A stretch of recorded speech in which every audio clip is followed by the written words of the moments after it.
আসসালামু আলাইকুম প্রিয় এইচএসসি আইসিটি শিক্ষার্থীরা, আশা করি সবাই অনেক ভালো আছো। আজকের এই ক্লাসে আমরা যেই টপিকটা শিখবো সেটা হচ্ছে অর্ডার লিস্ট এবং আনঅর্ডার লিস্টের কোডিং। দেখো তোমরা স্ক্রিনে দেখতে পাচ্ছ হোয়াইট বোর্ডে এই পাশে 4 প্রফেটস লেখা এবং এই পাশে 4 খলিফাস। এখন কথা হচ্ছে কোনটা অর্ডার লিস্ট কোনটা আনঅর্ডার লিস্ট। এটা হচ্ছে অর্ডার লিস্ট, এটা হচ্ছে আনঅর্ডার লিস্ট। এখন যদি তোমাদের পরীক্ষার খাতায় আসে তোমরা কিভাবে বুঝবে কোনটা অর্ডার লিস্ট কোনটা আনঅর্ডার লিস্ট।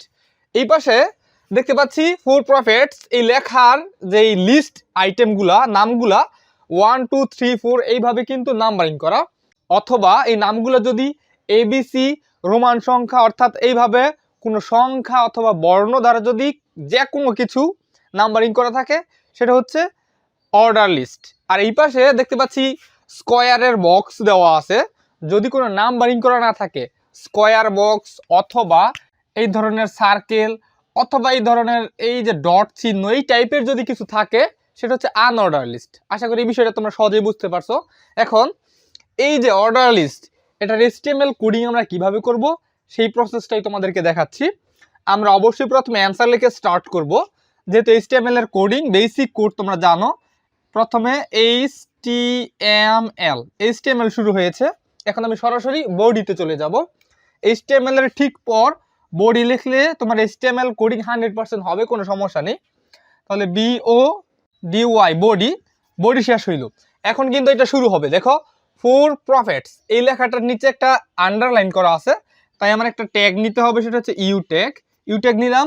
এখানে 4 প্রফেটস লিখে দেই, 4 প্রফেটস লিখলাম, ইউ শুরু করেছিলাম, ক্লোজ করলাম ইউকে। এই কাজটুকের মাধ্যমে আমার এই যে 4 প্রফেটস লেখা এর নিচে আন্ডারলাইন হবে।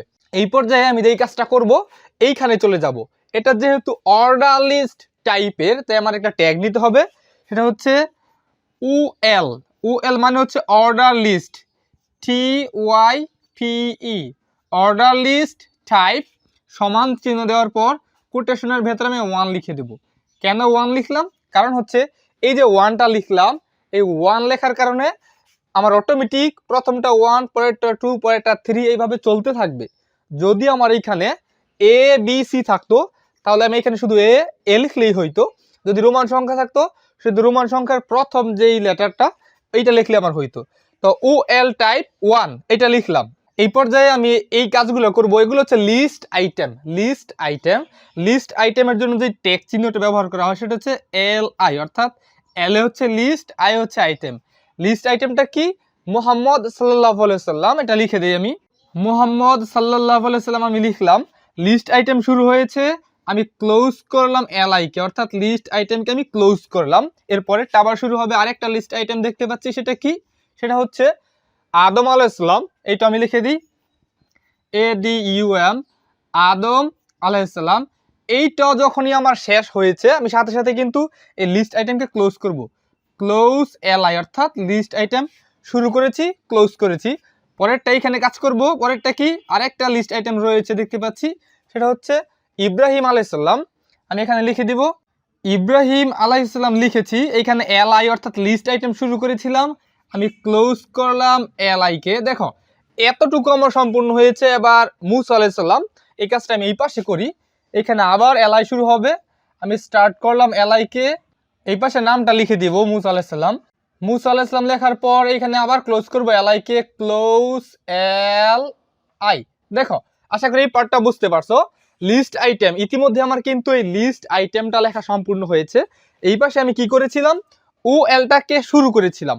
এই যে OL ট্যাগ শুরু করেছি এটাকে ক্লোজ করতে হবে, যেহেতু আমার লিস্ট আইটেম সম্পূর্ণ হয়েছে। এখন আমি ক্লোজ করলাম OL কে, অর্থাৎ অর্ডার লিস্ট ক্লোজ হয়েছে।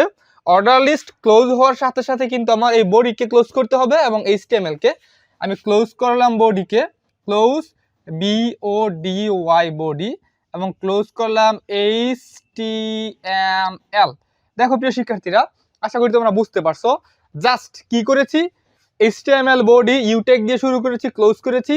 এখানে UL টাইপ অর্থাৎ এটা অর্ডার লিস্ট টাইপের 1 লিখেছি 1 দিয়ে শুরু হতে। আর এগুলো হচ্ছে লিস্ট আইটেম, LI শুরু করেছি, LI প্রত্যেক জায়গায় ক্লোজ করেছি, এবং সর্বশেষ এইখানে OLটাকে ক্লোজ করেছি, কারণ এইখানে আমি OL কে শুরু করেছিলাম ক্লোজ করে দিয়েছি OL কে। তো আশা করি বুঝতে পারছো পরবর্তী ক্লাসে তোমাদেরকে আমি দেখাবো কিভাবে জাস্ট এই কোডিংকে একটু মডিফাই করে আমরা এই আনঅর্ডার লিস্টটাকে আমরা কিভাবে HTML কোডিং করতে পারি। তো দেখা হচ্ছে সেই ক্লাসে। আজ এই পর্যন্তই। আল্লাহ হাফেজ।